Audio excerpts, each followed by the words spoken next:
안녕하세요. 뿌띠리치입니다. 오늘은 여러분께 경제적 자유에 대해서 제 생각을 말씀드려 보려고 합니다. 여러분도 경제적 자유 모두 원하시죠? 그런데 경제적 자유가 도대체 뭘까요? 여러분은 어떻게 생각하세요? 아마도 많은 분들이 내가 일을 하지 않고도 돈을 벌어와서 아니면 돈이 이미 많아서 뭔가 나는 놀면서 편안하게 즐기면서 살 수 있는 그런 삶을 상상하실 것 같아요. 예를 들면 먹고 싶은 걸 좀 마음껏 먹는다거나 가고 싶은 곳에 여행을 자유롭게 다닐 수 있다거나 명품도 가격표를 보지 않고 갖고 싶은 물건은 언제든 결제할 수 있다거나 비행기를 탈 때도 이코노미 말고 비즈니스나 퍼스트를 탈 수 있는 그런 삶, 좀 고급 아파트에 살면서 고급 차를 좀 끌고 다닐 수 있는 그런 삶, 그런 것들 아닐까요? 혹시 경제적 자유를 나는 자연인이다 이런 삶을 상상하시는 분은 별로 안 계시겠죠? 여러분이 상상하시는 그런 경제적 자유, 그런 삶을 누리려면 우리가 얼마 정도의 자산이 있으면 가능할까요? 여러분 혹시 계산해 보신 적 있으신가요? 아마 이것도 사람마다 다 천차만별일 것 같아요. 제가 처음 재테크를 시작했을 때 그때가 2013년이었거든요. 그때 저는 5살 배기 아들 그리고 3살 배기 둘째 아들이 있는 두 아들을 둔 엄마였습니다. 그리고 직장인이었고요. 전세를 살고 있었어요. 가진 현금은 대략 1억 정도 있었습니다. 물론 대출도 있었는데 그건 좀 빼고 얘기할게요. 그때 저는 10억만 있으면 모든 돈 고민이 다 해결될 줄 알았어요. 두 아들들의 교육비, 그리고 저와 남편의 노후, 내 집 마련, 그리고 우리 엄마의 노후까지 10억만 있으면 다 할 수 있을 줄 알았습니다. 그래서 엄청 열심히 일을 해서 돈을 벌고 아껴서 모으고 그걸 투자를 했었어요. 이 생활을 무한 반복했었죠. 우여곡절을 많이 겪긴 했지만요. 결국 코로나19 때 저는 테슬라를 좋은 가격에 잘 매수를 해서 2021년에 순자산 10억을 가질 수 있었습니다. 그리고 지금은 대략적으로는 30억 정도 자산이 있어요. 10년 전에 제가 상상하지도 못했던 자산을 현재 가지고 있는 셈입니다. 과연 저는 경제적 자유 누리고 있을까요? 저는 아니라고 여러분들께 답을 드려야 될 것 같아요. 왜 아닌지 여러분께 말씀드려 보도록 하겠습니다. 먼저 첫 번째는요, 통장에 30억이 있지 않습니다. 아니 30억 있다고 해놓고 이게 무슨 얘기냐 하실 수 있는데요. 이 투자가 굉장히 여러 군데로 나눠져서 쪼개져서 들어가 있어요. 미국 주식, 한국 주식 이런 주식에도 들어가 있고요. 아직 상장이 되지 않은 그런 비상장 기업에도 주식 투자가 들어가 있습니다. 그리고 제가 살고 있는 집에 전세 보증금에도 제 돈이 들어가 있는 거고요. 오피스텔에도 돈이 들어가 있습니다. 주식이야 팔면 언제든지 현금화를 할 수 있지만 비상장 주식 같은 경우에는 이 회사가 상장을 할 때까지 돈을 찾을 수가 없어요. 투자 조합의 형태로 돈이 들어가 있거든요. 그러다 보니까 기다려야 되고 또 상장을 한다 하더라도 상장하고 한 1년 정도 아예 못 팔게 금지가 되어 있는 경우도 있습니다. 그래서 무조건 기다려야 돼요. 언제 상장할지도 모르니까. 그리고 제가 살고 있는 전세 보증금 같은 경우도 다른 살집을 구하기 전에는 또 이 돈도 뺄 수가 없잖아요. 오피스텔도 마찬가지고요. 그래서 제가 지금 현재 당장 쓸 수 있는 돈은 30억이 되지 않는 거죠.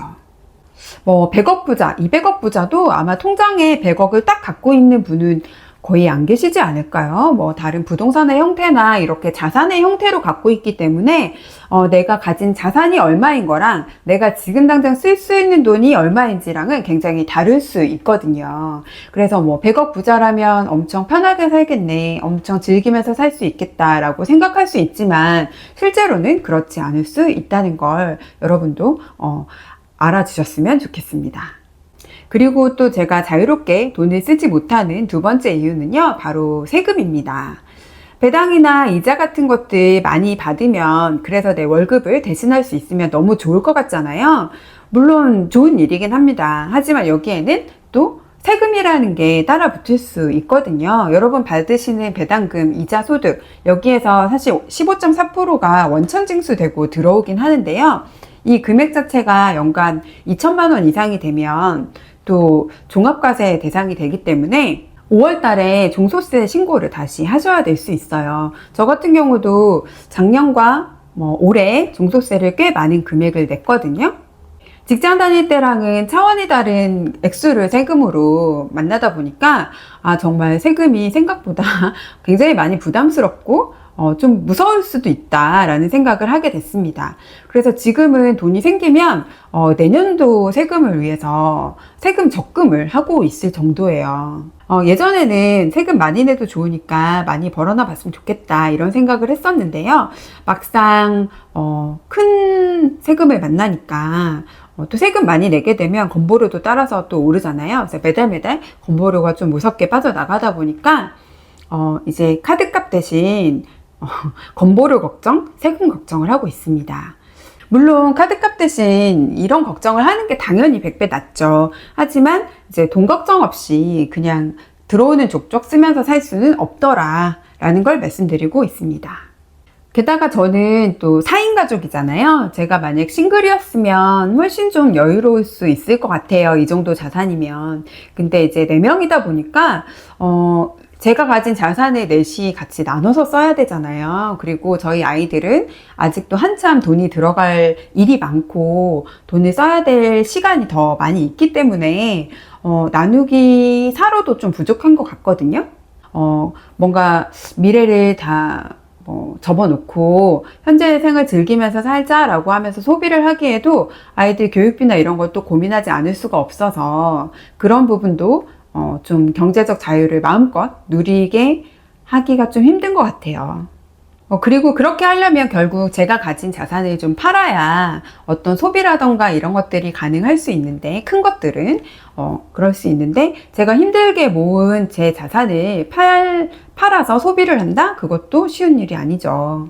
주식 투자를 오래 해보신 분들은 아실 거예요. 이제 종목 하나하나가 다 약간 내 자식 같고 정이 들어서 쉽게 못 팔겠고 막 그러시잖아요.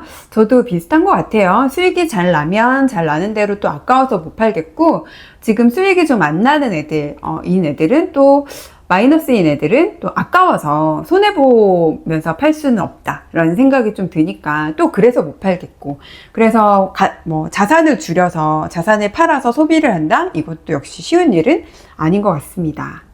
여러분 혹시 영화 인타임 아시나요? 인타임은 이제 시간이 곧 돈인 어떤 미래 사회를 그린 SF 영화예요. 약간 이제 현실적이진 않지만 사람들이 돈 대신 시간을 이렇게 생체 시계를 가지고 있어서 시간을 쓰는 사회인데요. 어떤 시간이 많은 부자가 주인공에게 이런 질문을 해요. 주인공은 이제 시간이 별로 없어서 하루 벌어서 하루 사는 그런 사람인데요. 당신이 만약 나처럼 시간이 충분하다면 무엇을 할 건지 질문을 합니다. 그때 주인공이 이렇게 대답해요. 일단은 시계를 보지 않을 것 같다. 시간이 많으니까 그렇게 대답을 하는데요. 그렇다면 이제 현실 세계의 부자들은 돈이 많으니까 굳이 통장을 보지 않아도, 돈 걱정을 하지 않아도 충분히 돈을 쓸 만큼 있으니까 그럴 수 있어야 부자가 아닐까요? 근데 저는 그런 측면에서 보면 아직은 나는 부자가 아닌가? 아직은 나는 경제적으로 그렇게 자유롭지 못하구나 라는 생각을 종종 합니다. 아직까지는 매달 생활비 예산을 정해놓고 쓰고 있고요. 그 예산을 지키기 위해서 굉장히 노력해요. 그래서 통장을 계속 보면서 매일매일 점검도 하고 있습니다. 그리고 아까 말씀드렸다시피 세금을 또 낼 돈을 모아야 되기 때문에 적금도 여전히 하고 있고요. 제가 이렇게 사는 건 아직 제가 자산이 부족해서 그런 걸까요? 물론 그럴 수도 있어요. 하지만 저는 50억이 되든 100억이 되든 지금의 저랑 크게 달라질 것 같지는 않다는 생각을 하거든요. 자산이 지금보다 더 많이 늘어나면 저는 그것도 또 어딘가에 투자를 할 것 같고요. 혹은 또 더 좋은 곳에 기부를 할 수 있다면 기부도 좀 할 것 같고, 또 시간이 많아지면 저도 좀 그 시간을 그냥 놀거나 쉬거나 하지 않고 좀 더 의미 있는 일을 하면서 살 것 같아요. 그리고 지금은 또 알 수 없는 미래에는 어떤 새로운 돈 고민이 저를 기다리고 있을지 그건 또 모를 일이잖아요. 그래서 돈 걱정 없이 사는 게 돈이 많다고 해서 되는 일은 아닌 것 같습니다. 제가 이렇게 쭉 말씀을 드렸는데, 그러면, 나는 지금부터 내가 한 10년, 20년, 아둥바둥 열심히 해도 30억 될까 말까인데, 안 될 수도 있고, 빠듯할 수도 있는데, 그러면 나는 포기할까? 아니, 저 사람도, 지금 30억 있는 저 사람도, 경제적으로 자유롭지 않다, 이렇게 얘기를 하고 있는데, 내가 힘들게 해서 뭐하지? 라는 생각을 하시는 분이 계실 수도 있을 것 같아요. 하지만 여러분, 그 질문에 대해서, 그 생각에 대해서는 정말 그렇지 않다. 라고 분명하게 제가 말씀드릴 수 있을 것 같아요. 절대 여러분은 포기하시면 안 됩니다. 왜냐하면 자산을 모아가는 과정에서 우리는 돈만 모으는 게 아니라, 돈만 불리는 게 아니라 훨씬 더 많은 것을 얻을 수 있기 때문이에요. 제가 지금 30억을 모아가는 과정 동안 저는 굉장히 많은 경험을 했고, 돈을 잃는 경험도 하고 불리는 경험도 했고, 많은 사람들도 만났잖아요. 그리고 그분들을 코칭도 했고 강의도 했고 책도 썼고요. 이런 경험들은 돈을 주고도 못하는 경험일 수도 있고요. 돈으로 환산할 수 없는 가치를 가진 경험이라고 생각하거든요. 그래서 여러분은 재테크를 포기하시면 안 된다는 거예요. 우리가 경제적 자유라는 목표는 사실 언제쯤 만나게 될지 그건 알 수 없습니다. 그래서 여러분이 경제적 자유를 목표로 하지 마시고 그 경제적 자유를 향해서 가는 이 과정 자체를 저는 여러분이 즐기셨으면 좋겠어요. 그 과정에서 여러분들은 굉장히 새로운 경험을 많이 하게 되실 거니까요. 그리고 그 경험은 그 무엇과도 바꿀 수 없는 여러분만의 소중한 자산이 될 거예요. 같은 목표를 가진 사람들을 만나서 서로 에너지를 나누고 지금까지 해보지 않은 일들을 도전하시면서 여러분 스스로가 성장하고 이런 것들이 사실 더 대단한 일 아닌가요? 편안하고 안정된 삶을 추구하기 위한 재테크가 아니라 비록 좀 고통이 따르고 좀 고되더라도 여러분이 배움과 성장을 선택하는 그 과정이었으면 좋겠어요. 여러분이 그런 선택을 계속해서 해 나가신다면 경제적 자유는 몰라도 여러분 인생을 다른 사람에게 끌려다니는 게 아니라 여러분 스스로가 결정하고 선택할 수 있는 그런 여러분 삶에 대한 주도권, 여러분 인생에 대한 결정권은 여러분이 가져가실 수 있을 거라고 저는 분명하게 말씀드릴 수 있습니다. 그리고 그거야말로 경제적 자유보다 더 중요한 자유가 아닐까요?